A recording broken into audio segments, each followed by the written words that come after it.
Part 4.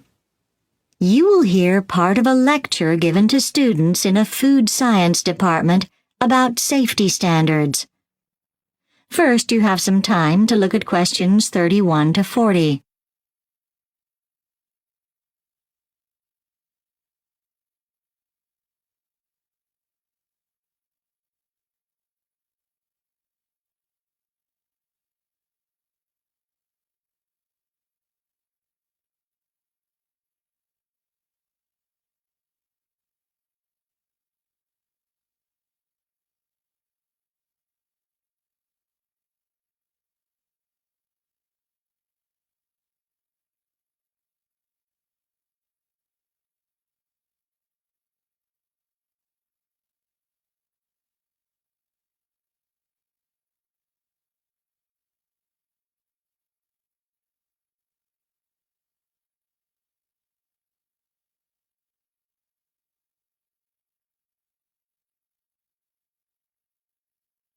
Now listen carefully and answer questions 31 to 40.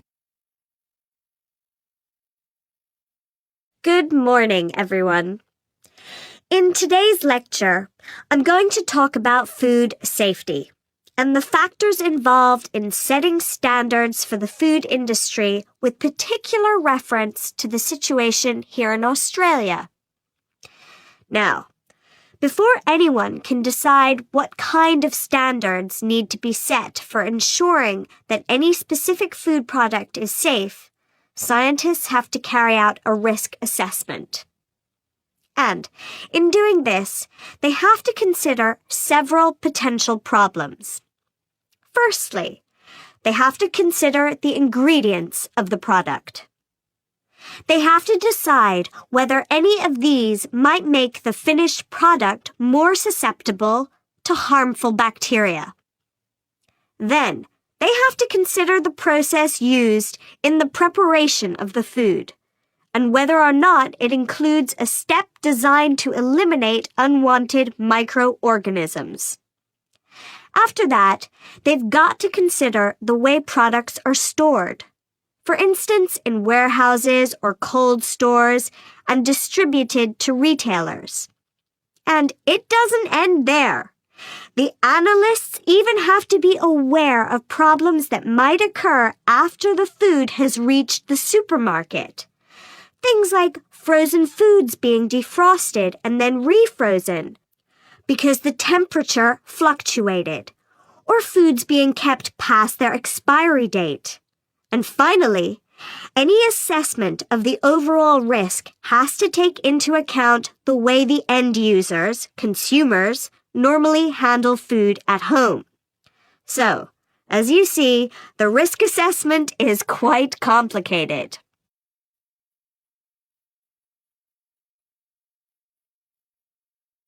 Now, there are several factors affecting what kind of food we eat, only one of which is legislation. Another is the attitudes of consumers.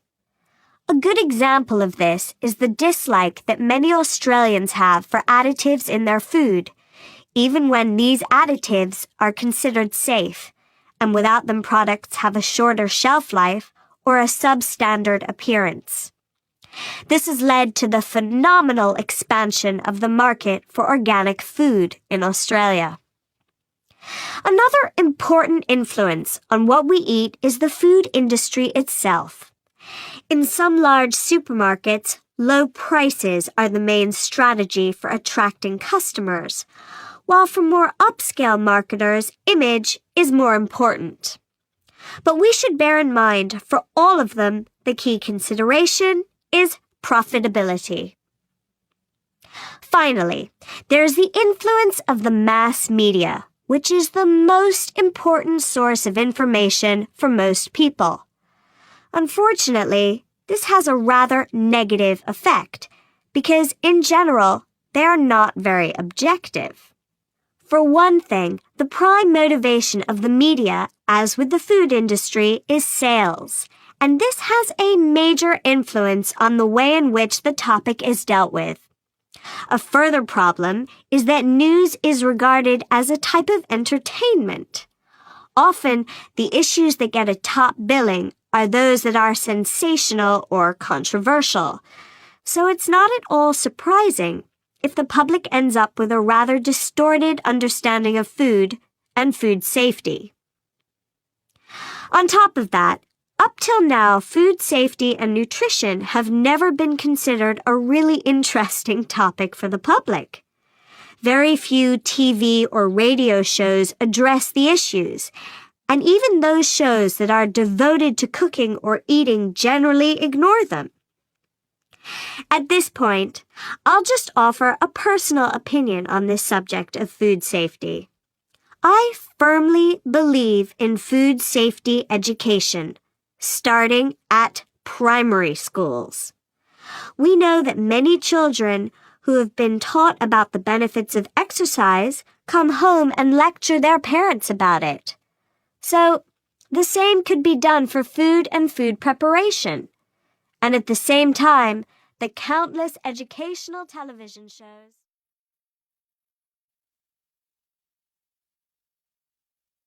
That is the end of Part 4. You now have 1 minute to check your answers to Part 4.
That is the end of the listening test.